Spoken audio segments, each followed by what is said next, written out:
ide dia sih. Sebenarnya gue ide itu udah lama, tapi nggak ada yang mau. Untungnya pak ada dia mau dan dia punya ide itu, yaudah gue langsung kasih aja. Kayaknya konten bintang rata-rata lain nggak gitu deh. Iya susah. Itulah makanya konten ini dilepas ya kan. Jadi kalau di belakang kan bisa aku, misalkan kawan aku besok tuh, Iya. atau kawan dia kayak gitu nah. Oke, 1, 2, 3 langsung. Selamat datang atau kembali lagi. Kembali lagi. Kembali lagi di cerita cintaku. Apa? Hai, cewek nak pembawaan serius. Hai. Cewek nian sih kan. Enggak, cerita singkat gue apa cerita singkat? Apa sih nama konten itu anjing? Cerita singkat gue. Cerita singkat gue. Nah. Oh ya. Oke, 1, 2, 3. Kembali lagi di konten. Nama dulu. Oh, Nama gue Giva, balik lagi di cerita singkat gue. 1, 2, 3. nama gue Giva dan kembali lagi di konten cerita singkat gue yang ya itulah. Darling, you send me, I know you send me, darling. Nah, pertanyaan pertama nih, ya kan? Siapa cinta pertama? Cinta yang bikin lu goblok bangsat itu. Siapa? Kalau dari lu dan definisi cinta pertama itu apa? Mau definisi dulu apa siapa dulu orangnya? Definisi dulu. Definisi cinta pertama kalau menurut pandangan gue pribadi, cinta pertama adalah cinta yang lahir dan berkembang dari atas dasar sebuah kebodohan dari manusia itu sendiri. Kayak intinya tuh ketika lo udah bodoh dengan seseorang itu, ketika lo udah pernah kayak ngerasa kayak anjing, ketika lo udah putus kayak gue ngerasa goblok bener dulu aja pernah dengan dia ini, kayak kok gue mau ngelakuin hal ini, melakukan hal yang sebodoh ini kayak gitu. Dan gue ikhlas tanpa pamrih, tanpa memikirkan apapun gitu. Kayak itu aja sih singkatnya. Intinya cinta pertama tuh dimana ketika lo bertemu seorang wanita atau pria dan pernah menjalani fase healthy relationship, toxic relationship, pokoknya semua tuh pernah lo jalanin dan lo bisa berdamai dengan diri sendiri. Dan siapa? Dan Harus sebutin nama apa enggak? mungkin ya, nggak apa sih. Kalau Kalau mau nggak mau harus gue akuin cinta pertama gue tuh mantan gue Nola namanya. Ya. kenapa lu bisa? Gue pacaran, cewek pertama yang gue pacarin selama bertahun-tahun. Dan cewek pertama yang gue tuh ngerasain semua pengalaman tuh dengan dia. Semua kayak gitu. 3 tahun tuh bukan waktu yang singkat. Walaupun orang-orang bilang kayak gue terlalu toksik dengan dia atau gue terlalu parah dengan dia, ya harus gue akuin memang benar. Tapi di sisi lain gue harus akuin kayak impact dia ke diri gue tuh gede juga. Tanpa dia diri gue nggak bakal kayak yang sekarang. Tanpa dia pemikiran gue nggak bakal kayak yang sekarang. Kayak ketika gue bertemu dengan wanita yang sekarang atau yang nanti atau yang akan datang, pemikiran gue akan lebih bagus paling nggak tuh. Dan kenapa gue bisa cinta dengan dia dan gue akui sebagai cinta pertama, karena selain hubungan gue yang lama dengan dia, kesan cantik juga memang, bener cantik. Tipe saya itu Cindo, saya nggak Cindo. Selain cantik, Renata emang Cindo. Anjing. Itu anjing Naji itu Cindo. Nah, Emang kan di sini. kenapa si Nola ini bisa gue jadiin cinta pertama gue? Karena selain pernah merasakan experience, semua experience kan, kayak dulu tuh SMP, gue pacaran dengan itu dari kelas 3 SMP sampai kelas 3 SMA. Kayak semua dari pahit, manis, kayak busuknya hubungan, kayak gue mulai yang namanya nggak mempercayai manusia, ya itu efeknya dari dia. Dulu gue yang orang itu tipe yang ya udahlah gue percaya aja dengan orang kayak itu. Yang sekarang kayak jadi harus berpikir mungkin 10 kali untuk percaya dengan satu personal kayak itu. Dari dia semua efeknya. Dari gue bisa menurunkan ego gue, dari gue bisa menghargai seorang cewek, semuanya dari dia semua. Dan gue ngerasain gimana rasa sakitnya diselingkuhin, rasa sakitnya toxic relationship, rasa sakitnya kayak gue udah ngeluarin semuanya, kayak gue gimana ya bilangnya, gue tuh udah apa aja kayak buat dia kayak gitu. Tapi ya ternyata usaha tuh yang mengkhianati hasil. Usaha tidak mengkhianati hasil tuh sebuah kemunafikan, sebuah bullshit sih. Karena usaha yang nggak mengkhianati hasil tuh paling cuma 20% lah, 30%. Sisa-sisa itu paling ya udahlah. Jangan terlalu berharap lah dengan manusia, jangan terlalu pernah percaya dengan manusia. Di sisi lain juga apa ya? Nola tuh jadi orang yang di dua sisi sih. Jadi wanita yang pernah gue bener-bener gue cintai, dan wanita yang pernah bener-bener gue benci kayak gitu. Gue akuin gue benci nih. Kalau secara personal, kalau kita throwback ke masa lalu dan gue inget setiap masalah dia, dan gue selalu ngungkit tentang diri dia yang orangnya kayak gitu, gue udah tau dia kayak gitu, gue benci dengannya. Tapi yang bikin gue sampai sekarang berhubungan baik sama dia tanpa ada masalah sama sekali, kayak gue sama dia tuh kayak benar-benar udah nggak ada pernah masalah sama sekali. Damai. Iya, karena gue berdamai dengan diri gue sendiri. Karena gue tahu dengan gue putus paling nggak gue mengenal dia, tapi gue nggak mengenal sisi jelek dia.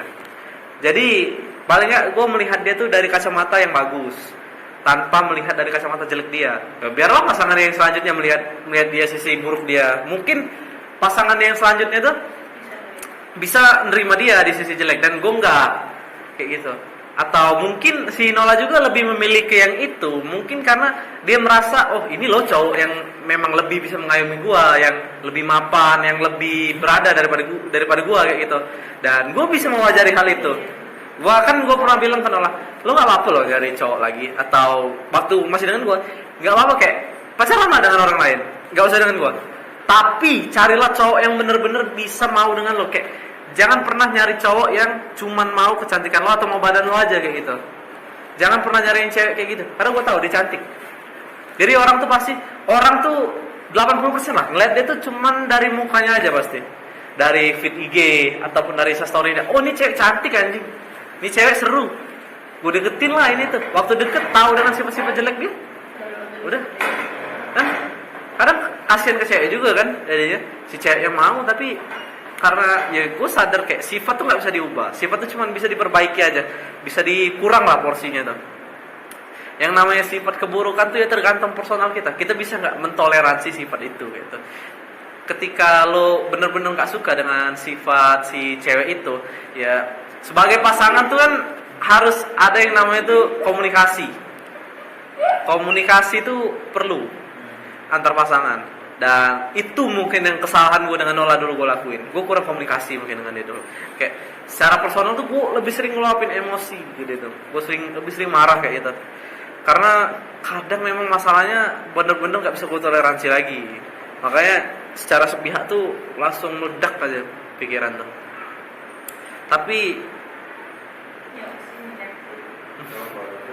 Tapi sisi positifnya memang banyak. Kayak tadi tuh contoh, egois turun, lebih bisa menghargai cewek. Dulu gue tuh kayak nganggap cewek tuh anjing, gampang lah dapetin cewek. Dulu tuh gue bukan sok pede, tapi dulu waktu SMP tuh cewek yang ngedeketin gue aja. Iya. Jadi gue berpikir tuh kayak gampang lah dapetin cewek tuh ini tuh. Tapi ketika gue akuin Nola tuh realistis orangnya. Ketika si cewek itu mulai mikir realistis, kayak gue nggak bisa kayak gini terus anjing. Gue nggak mungkin cuma mau makan cinta aja tanpa sesuatu yang lebih gitu. Dan dia benar, dan dia lebih milih orang lain kayak gitu kan. Dan gue pikir-pikir setelah gue telaah, dan gue pikir-pikir secara kepala dingin, dan gue akuin itu benar. Walaupun secara kacamata pasangan itu salah, tapi secara manusia gue akuin itu benar. Karena dia realistis mikirnya. Gue mungkin kalau di posisi sebagai cewek, apakah gue akan lebih milih orang yang sekedar gue cinta tapi nggak punya apa-apa, daripada orang yang mungkin cinta dengan gue tapi dia memiliki semuanya? Gue mungkin akan lebih memilih pilihan yang kedua. Sesimpel itu sih. Terus apa namanya? Lu dulu sama dia tuh pas selesai sama dia, apakah lu berdamai sama diri sendiri atau berdamai sama dia? untuk awal-awal gue waktu kita break up untuk terakhir kali tuh memang udah keadaannya udah di puncak sih, memang kayak udah parah sih itu. Udah bener-bener nggak bisa diperbaikin lagi. Dingin kan? Dingin. Kan puncak ini. Hah? Tadi udah. Di saat itu yang gue rasa itu marah, sedih, kecewa, pokoknya semua tuh ada lah. Rasa sakit yang gue alamin, tapi nggak lama, untungnya tuh nggak lama, kayak sekedar 1-2 bulan lah, pokoknya udah hilang lah itu. Karena memang udah nggak, karena memang masalah itu nggak sekali kayak gitu, nah masalah yang sama diulang. Jadi ya buat apa lagi kayak gitu kan? Mau yaudahlah kayak gitu, berarti memang kayak gitu orangnya, memang mau segimanapun kita berjuang memang personalnya yang kayak gitu orangnya. Jadi daripada gue menjalani hubungan yang gak sehat, lebih baik ya gue mundur demi kebaikan diri gue sendiri. Bukan berarti gue pernah bilang ke dia, gue putus sama dia tuh bukan berarti gue nggak cinta sama dia, tapi ya memang keadaan yang memaksakan. Daripada kesehatan gue terganggu, lebih baik ya gue nggak apa-apa kayak ngerasa sakit sebulan 2 bulan kayak gitu, daripada ngerasa sakit bertahun-tahun lagi. Karena memang aduh sakit anjing. Dulu tuh cewek pertama yang gue tangisi itu dia. Cewek pertama yang gue bener-bener effort itu dia. Cewek pertama yang bisa dibilang kenal dengan keluarga gue itu dia. Cewek yang deket dengan emak gue itu dia. Jadi pokoknya alasan kayak teman-teman gue bilang kayak goblok lah gue bertahan dia lama ini tuh, kayak nggak sesimpel itulah cara lepas dari dia tuh, dan nggak sesimpel itu hubungan gue dengan dia. Ya walaupun sisi jelek dia ada kayak gitu, tapi di sisi lain ada hal yang bikin gue nggak bisa lepas sama dia pada saat itu. Jadi itu sih singkatnya kenapa gue bisa cinta sama dia. Gue bisa benar-benar ngerasa kayak oh ini loh cinta pertama gue, dan gue bersyukur pernah suka sama dia dan pernah menjalankan hubungan dengan dia, dari yang paling healthy sampai yang paling toxic. Gue pernah bersyukur jadi bagian sejarah dari hidup dia, dan gue juga bersyukur dia pernah ada di sejarah hidup gue. Paling enggak ketika gue menemukan pasangan yang baru, ketika mungkin dengan pacar gue sekarang atau dengan pacar gue yang akan datang, gue bisa loh kayak ketika gue mengalami situasi yang sama lagi di lingkaran setan itu lagi, gue paling nggak bisa menghandle situasi itu karena gue pernah mengalami situasi yang sama. Jadi ya itu sih, sebusuk-busuknya cinta pertama atau sebusuk-busuknya hubungan pasti ada sesuatu yang dapat merubah personal kita. Mau itu jelek ataupun buruk pasti ada sih pelajarannya. Jadi gue akuin memang banyak sih nolak jeleknya, tapi di sisi bagusnya juga ya sosok lah, ada dan tiada. Ada anjing. Ada dan mungkin itu sih. Dan ketika kayak dengan pasangan gue sekarang nih, gue lebih bisa ngargain, gue lebih bisa ngontrol emosi gue lebih bisa kayak ngerasain akhirnya rasa senang lagi dengan seorang wanita, walaupun gue nggak tahu akan bertahan berapa lama kan, karena gue nggak tahu juga sih. Cuman itu efek dari yang lalu dengan yang sekarang itu berasa benar. Dengan pasangan gue yang sekarang paling nggak gue bisa benar-benar bersyukur lah, gitu, bisa dapet cewek yang lebih baik daripada yang sebelumnya. Dan dia juga bukan nggak baik, tapi mungkin nggak yang terbaik untuk gua, tapi yang terbaik untuk orang lain. Dan mungkin apakah gua memiliki dampak untuk hidup dia, mungkin iya. Dan gua harap untuk cinta pertama gua mungkin ini untuk nolak kayak, gua harap ketika dia sudah menemukan pacar baru dan atau dia sedang bersama dengan pacarnya yang sekarang, sayangilah laki-laki itu dan jangan pernah mau menurunkan harga diri sebagai seorang wanita. Karena halayaknya wanita tuh memiliki derajat yang tinggi. Bahkan bisa dibilang sosok wanita, sosok ibu tuh lebih tinggi dibandingkan sosok laki-laki. Walaupun kita ngelihat ya sosok laki-laki juga lebih tinggi, tapi di dalam rumah tangga sosok ibu tuh jauh lebih lebih vital daripada sosok laki-laki. Jadi jangan pernah mau menurunkan harga diri. Jadi cewek tuh ya pokoknya milihlah. Jangan cuman termakan oleh jabatan atau dia sudah kerja atau dia kuliah di tempat yang fancy yang bagus kayak gitu. Tapi ya pilihlah cowok yang benar-benar bisa mengayomi. Tapi ya berpikir realis itu hal yang wajib sih tetap. Jadi imbang lah ya. Imbang.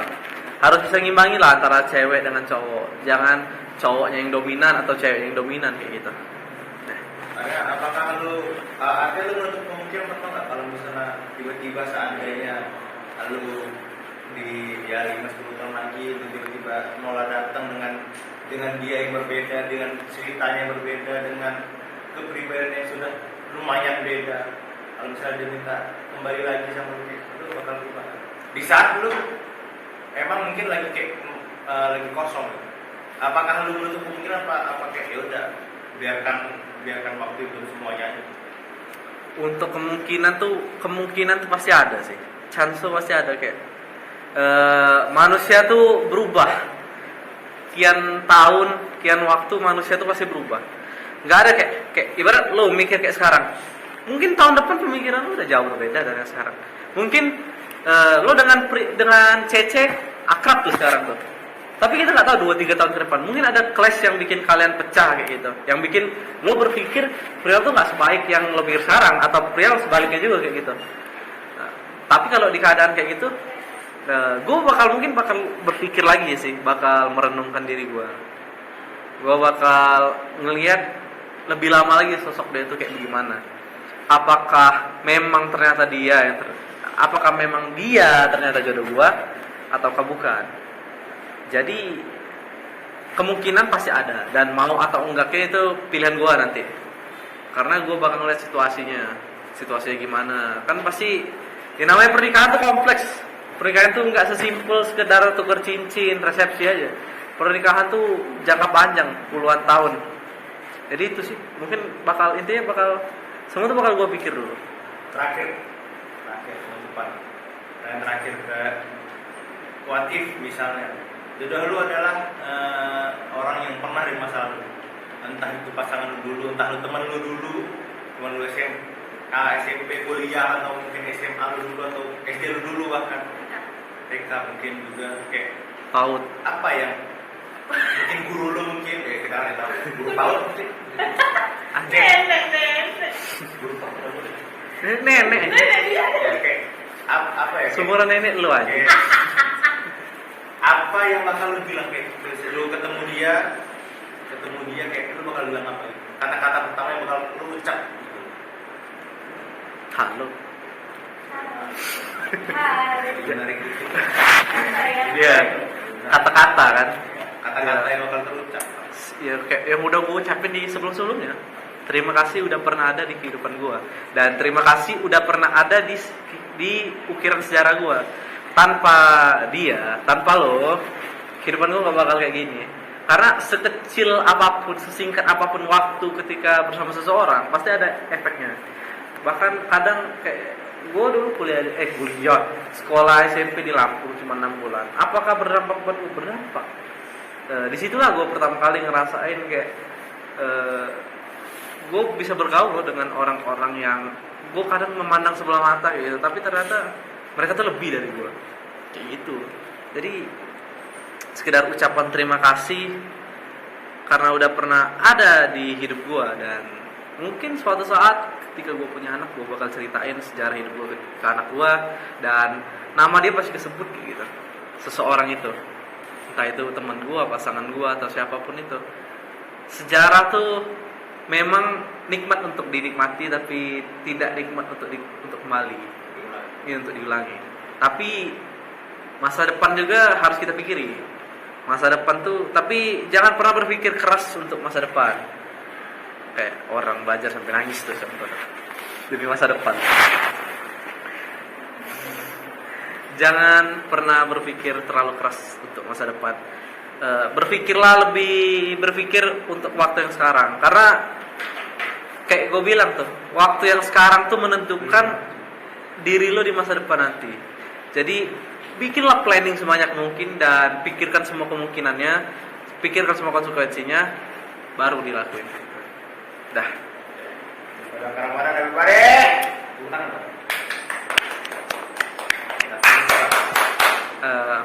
Segini aja sih. Ini anjing sih ya. Para narasumber anjing yang closing. Segini aja dari gua. Gua Givari Jaka Ramadan. Sampai jumpa di episode cerita selanjutnya. Until next time, see you.